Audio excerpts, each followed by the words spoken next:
आपको बताना है कि एक जो स्वस्थ व्यक्ति होता है, स्वस्थ मनुष्य होता है, उसका जो हृदय होता है 1 मिनट में औसतन कितनी बार धड़कता है? इम्पोर्टेंट प्रश्न है, बहुत बार एग्जाम में पूछा गया है। तो इस प्रश्न का हमारा राइट आंसर क्या हो जाएगा? एक जो स्वस्थ व्यक्ति होता है, उसका जो हृदय होता है वो औसतन 1 मिनट में कितना धड़कता है? तो 1 मिनट में जो है 72 बार जो है धड़कता है। तो ऑप्शन आपका जो बी है यहाँ पे बिल्कुल से, यहाँ पे औसतन की बात हो रही है। जो अगर हम एग्जैक्ट फिगर की बात करें तो आप याद रखिएगा, यह जो प्रति मिनट होता है और एक स्वस्थ व्यक्ति का जो हृदय होता है वो प्रति मिनट 70 से लेके 80 बार तक धड़कता है। तो इससे आप याद रखिएगा, इंपॉर्टेंट है। तो इस तरह से ऑप्शन आपका जो बी है यहाँ पे बिल्कुल सही हो जाएगा। आपसे एग्जाम में यह प्रश्न पूछा जा सकता है। इसके बाद अगला फैक्ट क्या है जो आपसे एग्जाम में पूछा जा सकता है, आइए उसको देख लेते हैं। प्रश्न क्या कह रहा है हमारा कि जो मनुष्य का हृदय होता है वो कब आराम करता है? सुपर इंपॉर्टेंट प्रश्न आपसे पूछा जा रहा है कि जो हृदय होता है वह कब आराम करता है। तो इस प्रश्न का हमारा राइट आंसर क्या हो जाएगा? दो धड़कनों के बीच, आप याद रखिएगा, दो धड़कनों के बीच जो है हृदय जो है वो आराम करता है। तो ऑप्शन आपका यहाँ पे क्या सही हो जाएगा? ऑप्शन जो आपका सी है यहाँ पे बिल्कुल सही जवाब हो जाएगा। दो धड़कनों के बीच में थोड़ा सा आराम करने का समय मिलता है, किसको? तो हमारे हृदय को, हमारे हार्ट को। तो आप इसे याद देखिएगा, ऑप्शन बी, ऑप्शन सी आपका यहाँ पे बिल्कुल सही हो जाएगा। अच्छा, एक चीज़ और आप ध्यान से याद कर लीजिएगा, एक जो सामान्य मनुष्य होता है, एक सामान्य मनुष्य के हृदय का वजन लगभग कितना होता है? तो एक सामान्य मनुष्य के हृदय का जो वजन होता है लगभग 250 से लेके 300 ग्राम के मध्य होता है। कितना? तो 250 से लेके 300 ग्राम के मध्य होता है एक सामान्य मनुष्य के हृदय का वजन। तो यह फैक्ट भी आप याद रखिएगा, एग्जाम में आपसे पूछा जा सकता है। अगला प्रश्न आपके सामने है,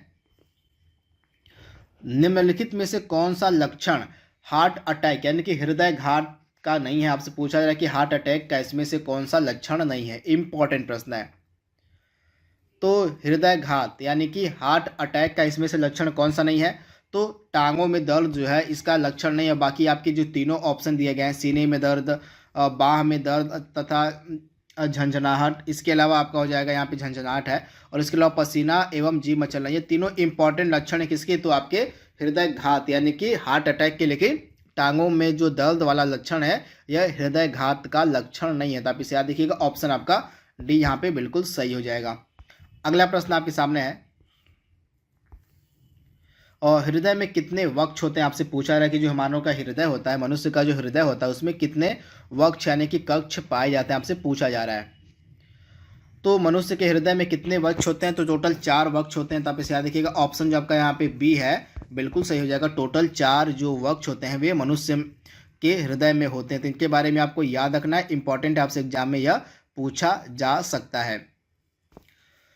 तो इनमें से 4 वक्ष को जो है हम 2 भागों में बांटते हैं। एक का नाम होता है आपका आलिंद, आप याद देखिएगा, एक का नाम होता है आलिंद होता है, एक का नाम होता है आलिंद और दूसरे को हम कहते हैं नीलय। ये कहाँ कहाँ पाए जाते हैं? तो आपका जो आलिंद होता है यह आकार में क्या होता है? आकार में अपेक्षाकृत छोटा होता है, यानी कि दो जो आपके आलिंद होते हैं, 2 आलिंद होते हैं, तो ये अपेक्षाकृत आकार में छोटे होते हैं और ऊपर के हिस्से में पाए जाते हैं। वहीं आपका जो नीलय होता है यह अपेक्षाकृत थोड़ा सा बड़ा होता है, और ये जो होते हैं, तो इनके बारे में आपको याद रखना इंपॉर्टेंट है। नीलय जो होते हैं अपेक्षाकृत आकार में थोड़े से बड़े होते हैं, और इसके बाद जो आलिंद होते हैं वो आकार में आपके थोड़े छोटे होते हैं। इनके बारे में आपको याद रखना इंपॉर्टेंट। ऑप्शन आपका बी यहाँ पे बिल्कुल सही हो जाएगा। 4 जो वक्ष होते हैं वे मनुष्य के हृदय में पाए जाते हैं। दोस्तों यदि आप ग्रुप डी की प्रिपरेशन करें दोस्तों तो आपके लिए कुछ महत्वपूर्ण ई बुक मैंने बनाया है जो निश्चित तौर पे आपको ले लेना चाहिए। दोस्तों मैथ का मैंने 500 क्वेश्चन का गेस्ट पेपर रेडी किया है specially for railway group D examination 2022 के लिए स्पेशल एडिशन इसे रेडी किया गया है। कंप्लीट 500 क्वेश्चन को आप पूरा प्रिपेयर कीजिए, प्रैक्टिस कीजिए, जो मैंने यहाँ पे रेडी किया with complete solution and trick के साथ आपको मिलेगा आपके प्रैक्टिस के लिए बहुत बेहतरीन।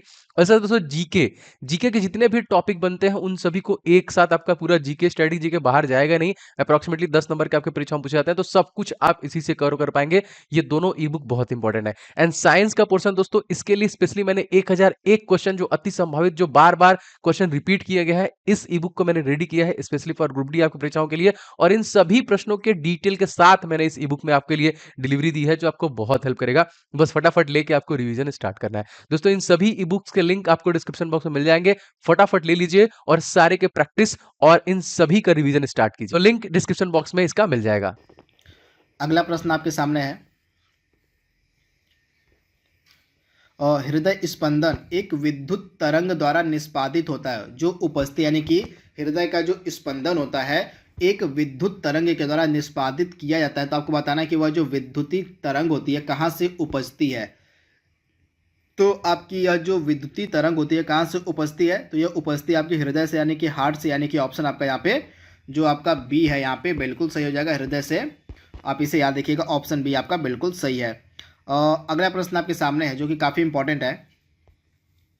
मानव कलाई की जो नाड़ी होती है उस स्पंदन करती है किस प्रकार से। मानव कलाई की जो नाड़ी होती है वो किस प्रकार से स्पंदन करती है, हृदय से तेज करती है, या हृदय के बराबर करती है, या हृदय से मंद करती है, या हृदय से स्वतंत्र होकर करती है। इंपॉर्टेंट प्रश्न है, तो आप ध्यान से याद कर लीजिएगा। मानव कलाई की जो नाड़ी होती है वह हृदय के बराबर स्पंदन करती है। तो आप इसे याद रखिएगा, ऑप्शन जो आपका यहाँ पे सी है बिल्कुल, सॉरी ऑप्शन आपका यहाँ पे बी जो है बिल्कुल सही हो जाएगा। हृदय के बराबर स्पंदन करती है मानव कलाई की जो नाड़ी होती है। तो आप इसे याद रखिएगा, ऑप्शन आपका यहाँ पे बी जो है बिल्कुल सही हो जाएगा। इसके बाद जो अगला प्रश्न आपके सामने है, एक स्वस्थ वयस्क जो मनुष्य होता है उसके रक्त का कुल परिमाप कितना होता है, यानी कि एक स्वस्थ मनुष्य के शरीर में रक्त कितना पाया जाता है, आपसे पूछा जा रहा है। सुपर इंपॉर्टेंट प्रश्न, तो आप ध्यान से याद कर लीजिएगा। लगभग 5 से लेके 6 लीटर रक्त पाया जाता है एक स्वस्थ मनुष्य के शरीर में। तो ऑप्शन आपका यहाँ पे जो ए है यहाँ पे बिल्कुल सही हो जाएगा। एक स्वस्थ जो वयस्क मनुष्य होता है उसके शरीर में लगभग 5 से लेके 6 लीटर तक रक्त मिलता है। तो ऑप्शन आपका ए यहाँ पे बिल्कुल सही हो जाएगा। अगला प्रश्न आपके सामने है, रक्त क्या होता है। एक संयोजी ऊतक होता है, एक उपकलित ऊतक होता है, उपयुक्त दोनों होता है, या इनमें से कोई नहीं, आपको बताना है। तो रक्त जो होता है यह एक प्रकार का तरल संयोजी ऊतक होता है। तो ऑप्शन आपका यहाँ पे ए जो है बिल्कुल सही हो जाएगा। जो रक्त होता है एक प्रकार का तरल संयोजी ऊतक होता है। तो ऑप्शन आपका ए यहाँ पे 100% सही हो जाएगा। अगला प्रश्न आपके सामने है, और हीमोग्लोबिन क्या होता है। आपसे पूछा जा रहा है कि जो हीमोग्लोबिन होता है वह क्या होता है। इंपॉर्टेंट प्रश्न है। तो हीमोग्लोबिन क्या होता है, तो मानव रक्त में पाया जाने वाला एक प्रकार का पदार्थ होता है जिसको हम हीमोग्लोबिन कहते हैं। तो आप इसे याद रखिएगा, मानव रक्त में पाया जाने वाला जो पदार्थ होता है उसको हम हीमोग्लोबिन के नाम से जानते हैं। तो ऑप्शन आपका सी यहाँ पे बिल्कुल सही हो जाएगा। अगला प्रश्न आपके सामने है, और हीमोग्लोबिन के संबंध में ये 4 कथन आपके सामने दिए गए हैं। तो आपको बताना है कि इनमें से कौन सा कथन हीमोग्लोबिन के संबंध में सही नहीं दिया गया है। सुपर इंपॉर्टेंट प्रश्न, तो आइए इसको सॉल्व कर लेते हैं। पहला कथन क्या दिया गया है, यह लाल रंग का होता है। तो बिल्कुल सही आपका जवाब दिया गया है। आपका जो हीमोग्लोबिन होता है यह किस रंग का होता है, तो यह लाल रंग का होता है। पहला सही आपका हो जाएगा। यह फेफड़ों से कोशिकाओं तक ऑक्सीजन का वाहक होता है। दूसरा भी कथन आपका बिल्कुल सही दिया गया है। यह कुछ अम्लीय होता है। यहाँ पे अम्लीय नहीं होता है, हमारा जो रक्त होता है वो अम्लीय ना होकर मतलब क्या होता है, यह क्षारीय होता है। यहाँ पे क्षारीय होना चाहिए था। तो आपका जो तीसरा कथन है वो गलत दिया गया है। मनुष्य का जो रक्त होता है, हीमोग्लोबिन जो होता है, हीमोग्लोबिन का मान कितना होता है, पीएच मान इसका होता है 7.1 से लेके 7.4 के मध्य होता है। तो इस प्रकार से जो हीमोग्लोबिन का पीएच मान होता है वो क्षारीय होता है। तो आप इसे याद रखिएगा, इंपॉर्टेंट है। हीमोग्लोबिन जो होता है वो क्षारीय होता है। तो इंपॉर्टेंट आप इसे याद रखिएगा। वहीं आपका सी गलत हो जाएगा। और चौथा ऑप्शन क्या कह रहा है, यह ऊतकों से फेफड़ों तक कार्बन डाइऑक्साइड को पहुंचाता है। तो आपका लास्ट वाला कथन भी बिल्कुल सही दिया गया है। तो इस प्रकार से जो ऑप्शन सी था यह हीमोग्लोबिन के संबंध में सही नहीं दिया गया था। यहाँ पे अम्लीय की जगह क्या होना चाहिए था, अम्लीय की जगह जो है क्षारीय होना चाहिए था। आप इसे याद रखिएगा। अगला प्रश्न आपके सामने है, और रक्त में लाल रंग निम्नलिखित में से किसके कारण होता है, यानी कि रक्त का जो लाल रंग होता है वह किसके कारण होता है। तो काफ़ी इंपॉर्टेंट प्रश्न है। इस प्रश्न का हमारा राइट आंसर क्या हो जाएगा, हीमोग्लोबिन के कारण जो रक्त का रंग होता है वो लाल होता है। तो आप इसे याद देखिएगा, ऑप्शन आपका यहाँ पे जो सी है बिल्कुल सही हो जाएगा, हीमोग्लोबिन के कारण। अगला प्रश्न आपके सामने है, और निम्नलिखित में से किस प्राकृतिक पदार्थ में लौह यानी कि आयरन विद्यमान रहता है। इंपॉर्टेंट प्रश्न है। तो इसमें से कौन सा प्राकृतिक पदार्थ है जिसमें आपको लौह यानी कि आयरन देखने को मिलेगा, तो मायोग्लोबिन आपका राइट आंसर हो जाएगा। मायोग्लोबिन में जो है आयरन यानी कि लौह विद्यमान रहता है। तो ऑप्शन आपका सी यहाँ पे 100% सही हो जाएगा। अगला प्रश्न आपके सामने है, और लाल रक्त कणिकाओं का रंग किस प्रकार होता है आपसे पूछा, यानी कि लाल रक्त कणिकाओं का जो रंग होता है वो कैसा होता है आपसे पूछा जा रहा है। इंपॉर्टेंट प्रश्न है। तो लाल रक्त कणिकाओं का रंग होता है किसके कारण होता है, यहाँ पे पूछा गया है। तो लाल रंग कणिकाओं का जो रंग होता है वो किसके कारण होता है, तो हीमोग्लोबिन के कारण जो इनका रंग लाल होता है। तो आप इसे याद देखिएगा, ऑप्शन आपका यहाँ पे जो डी है यहाँ पे 100% सही हो जाएगा, आप इसे याद देखिएगा। तथा आपका जो लाल रक्त कणिकाएँ होती हैं, अब ध्यान से याद कर लीजिएगा, इनका जो जीवन काल होता है लगभग 120 दिन का होता है। ये भी कई बार एग्जाम में पूछा गया है। तथा इनका निर्माण कहाँ पे होता है, तो आपका जो लाल रक्त कणिकाएँ होती हैं इनका निर्माण होता है लाल अस्थि मज्जा में। कहाँ, तो अस्थि मज्जा में जो है, अस्थि मज्जा में लाल रक्त कणिकाओं का जो निर्माण होता है, आप इसे याद देखिएगा। वहीं लाल रक्त कणिकाओं का विनाश कहाँ पे होता है, लाल रक्त कणिकाओं का कब्रगाह हम किसे कहते हैं, तो प्लीहा में। प्लीहा जो होता है, प्लीहा में आरबीसी का विनाश होता है, यानी कि आरबीसी जो नष्ट होती है वो प्लीहा में होती हैं, और इनका जो निर्माण होता है वो होता है अस्थि मज्जा में। तो इसके बारे में आपको याद रखना है। 120 दिन का इनका लगभग जीवन काल होता है। तो आप इसे याद रखिए, इनका जो रंग होता है वो हीमोग्लोबिन के कारण होता है। अगला प्रश्न आपके सामने है, और शरीर में रक्त का कार्य क्या होता है आपसे पूछा जा रहा है। शरीर में रक्त का कार्य क्या होता है आपसे पूछा जा रहा है, इंपॉर्टेंट प्रश्न है। तो शरीर में रक्त का कार्य क्या होता है, काफ़ी सिंपल सा प्रश्न है, आई होप इसका जवाब सभी दे देंगे। तो सारे शरीर में ऑक्सीजन को पहुंचाना, सारे शरीर में ऑक्सीजन को पहुंचाना रक्त का कार्य होता है। तो ऑप्शन आपका ए जो है इस प्रकार से बिल्कुल सही जवाब हो जाएगा। अगला प्रश्न आपके सामने है, और मनुष्य का जो औसत रक्तचाप होता है वो कितना होता है। सुपर इंपॉर्टेंट प्रश्न आपसे पूछा जा रहा है कि मनुष्य का जो औसत रक्तचाप मतलब ब्लड प्रेशर होता है वो कितना होता है। सुपर इंपॉर्टेंट प्रश्न।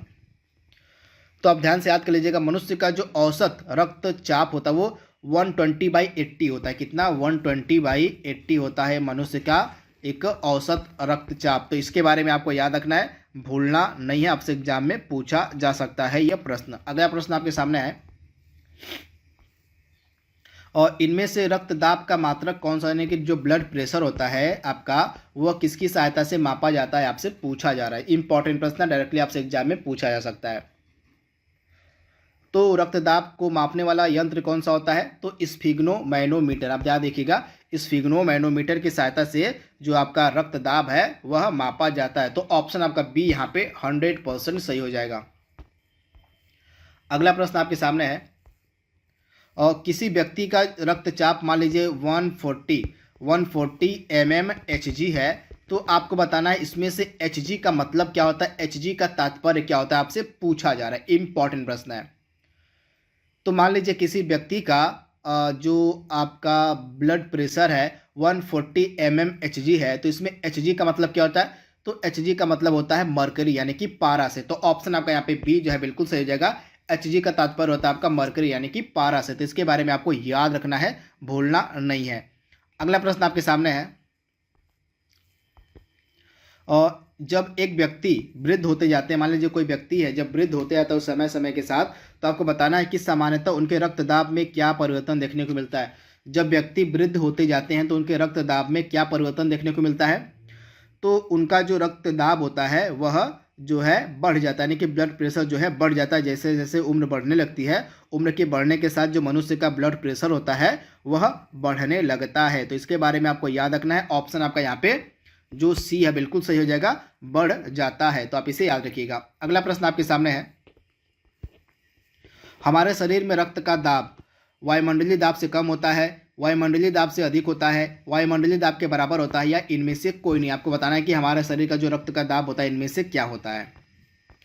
तो काफ़ी अच्छा प्रश्न है। हमारे शरीर का जो रक्त का दाब होता है वो वायुमंडलीय दाब से अधिक होता है। तो ऑप्शन आपका यहाँ पे जो बी है बिल्कुल सही हो जाएगा, वायुमंडलीय दाब से अधिक होता है हमारे शरीर के रक्त का दाब। तो आप इसे याद रखिएगा, ऑप्शन आपका बी यहाँ पे 100% सही है।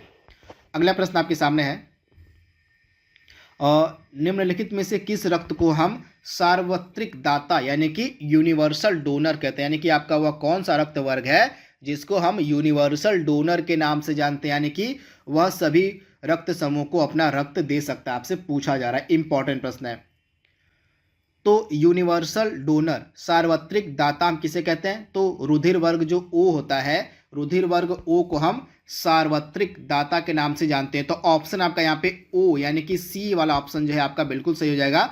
ओ रक्त समूह को जो है हम सार्वत्रिक दाता के नाम से जानते हैं। वहीं आपका जो रक्त समूह ए बी होता है इसको हम क्या कहते हैं, इसको हम कहते हैं यूनिवर्सल ग्राही कहते हैं। क्या कहते हैं, तो इनको हम यूनिवर्सल ग्राही, यानी कि ये सभी रक्त समूह से रक्त ले सकते हैं, इसी कारण से हमको ए बी वाले को यूनिवर्सल ग्राही कहते हैं और ओ रक्त समूह को हम यूनिवर्सल दाता यानी कि सार्वत्रिक दाता के नाम से जानते हैं। तो ये फैक्ट आपको याद रखना है, भूलना नहीं है।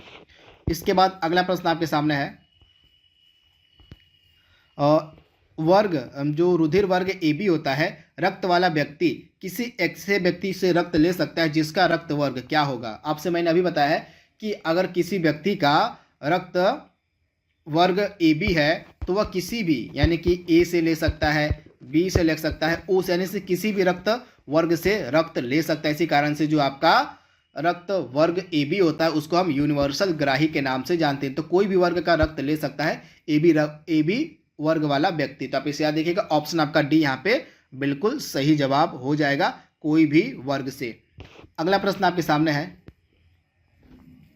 रक्त समूह की खोज किसके द्वारा की गई थी। इंपॉर्टेंट प्रश्न, 100% एग्जाम में पूछा जाने वाला प्रश्न है, तो आप ध्यान से याद कर लीजिएगा। सर्वप्रथम यानी कि पहली बार जो रक्त समूह की खोज है वह की गई थी कार्ल लैंड स्टीनर के द्वारा। किसके द्वारा, कार्ल लैंड स्टीनर के द्वारा सर्वप्रथम बार रुधिर वर्ग यानी कि रक्त समूह की जो खोज है वह की गई थी। तो ऑप्शन आपका यहाँ पे डी जो है बिल्कुल सही हो जाएगा। आप इसे याद देखिएगा, जो हमारे 4 रक्त समूह होते हैं ए बी ओ और ए बी, इनमें से स्टार्टिंग के जो 3 थे रक्त समूह ए बी और ओ, ए बी और ओ, इनकी जो खोज की गई थी कार्ल लैंड स्टीनर के द्वारा 1990 में। और आपका जो लास्ट वाला है ए बी रक्त समूह, इसकी खोज की गई थी डिकैस्टेलो तथा स्टर्ली के द्वारा। तो इसे भी आपको याद रखना है, 3 रक्त समूह यानी कि ए बी और ओ की खोज की गई थी कार्ल लैंड स्टीनर के द्वारा 1900 में, और जो आपका लास्ट वाला ए बी रक्त समूह है इसकी खोज की गई थी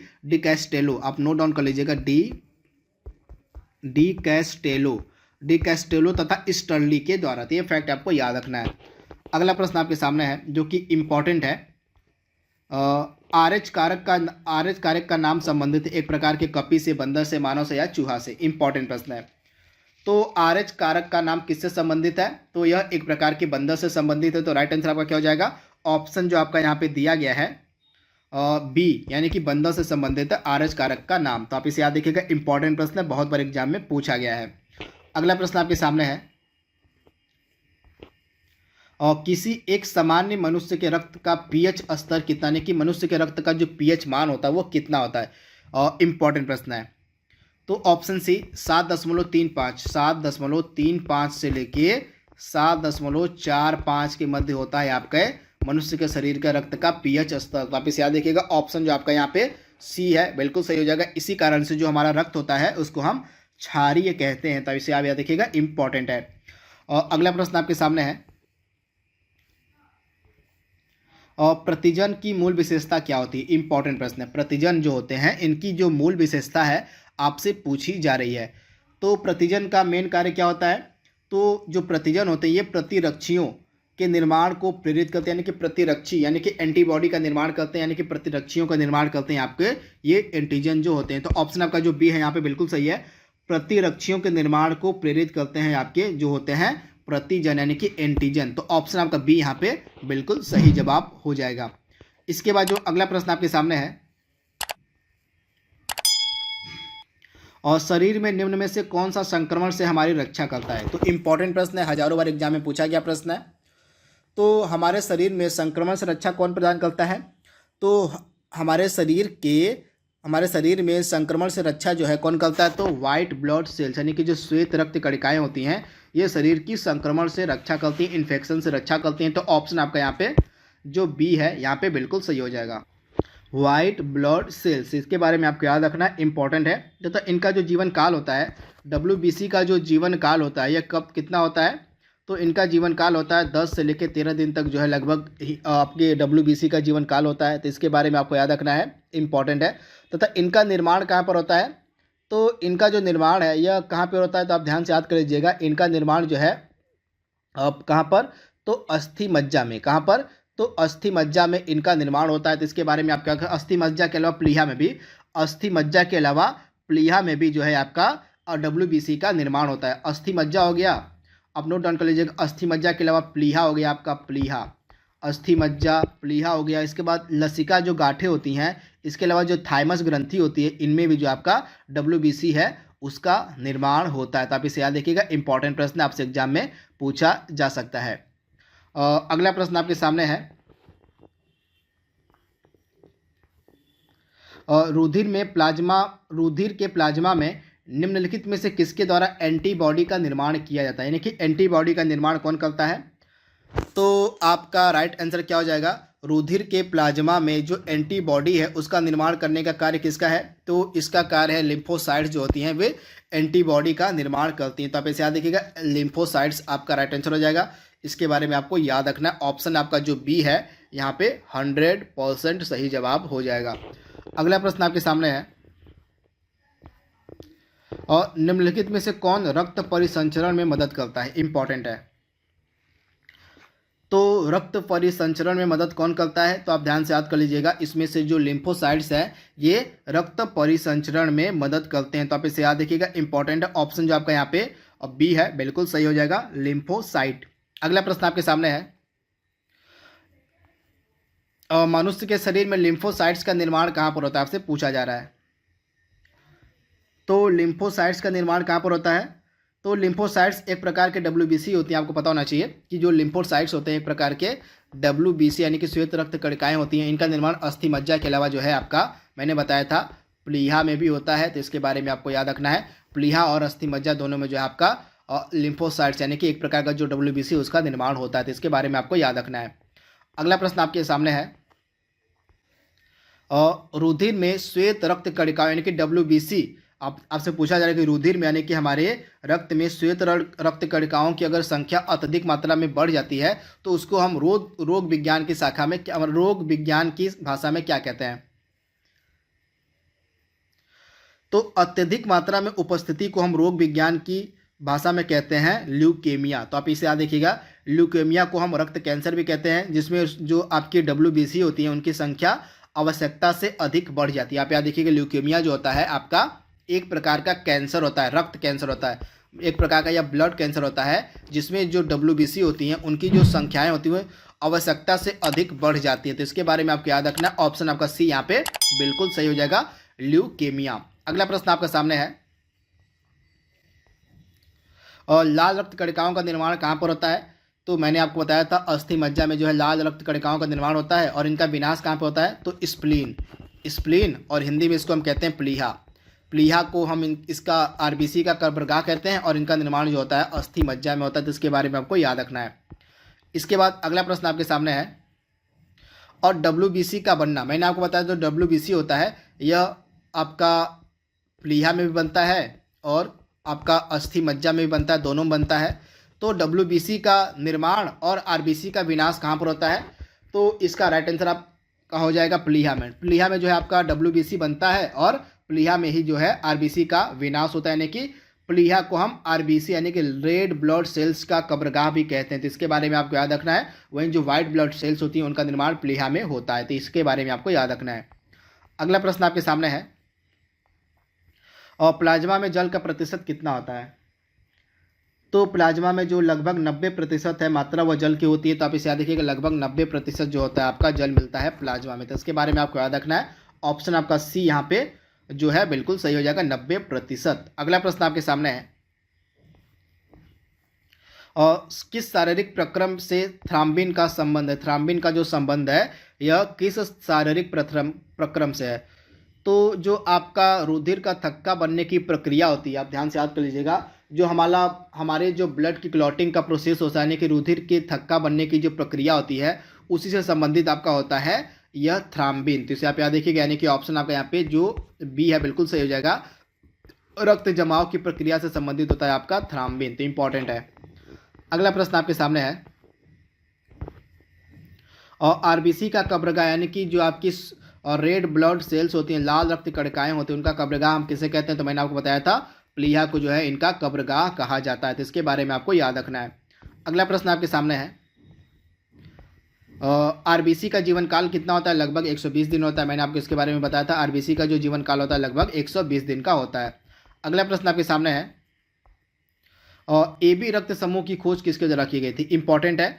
तो मैंने आपको बताया था जो आपके रक्त समूह थे ए बी और ओ, इनकी तो खोज की गई थी कार्ल लैंडस्टीनर के द्वारा, परंतु जो आपका ए बी वाला रक्त समूह था, यानी कि जिसको हम सार्वत्रिक ग्राही के नाम से आते हैं, यानी कि सार्वत्रिक जो ग्राही होता है उसको हम कहते हैं ए बी, और ए बी रक्त समूह की खोज की गई थी डिकैस्टेलो तथा स्टर्ली के द्वारा। तो ऑप्शन आपका यहाँ पे बी बिल्कुल सही हो जाएगा। ए बी रक्त समूह को हम क्या कहते हैं? सार्वत्रिक ग्राही। तथा इस रक्त समूह की खोज की गई थी किसके द्वारा? तो डिकैस्टेलो तथा स्टर्ली के द्वारा। और बाकी के आपके 3 जो रक्त समूह थे ए बी और ओ, इनकी खोज की गई थी 1900 में, सन 1900 में, किसके द्वारा? तो कार्ल लैंडस्टीनर के द्वारा। तो इस तरह से यह हमारा लास्ट प्रश्न था परिसंचरण तंत्र का। आई होप यह टॉपिक आपको पसंद आएगा। तो आज के लिए बस इतना ही। Thank you, thanks for watching, thank you.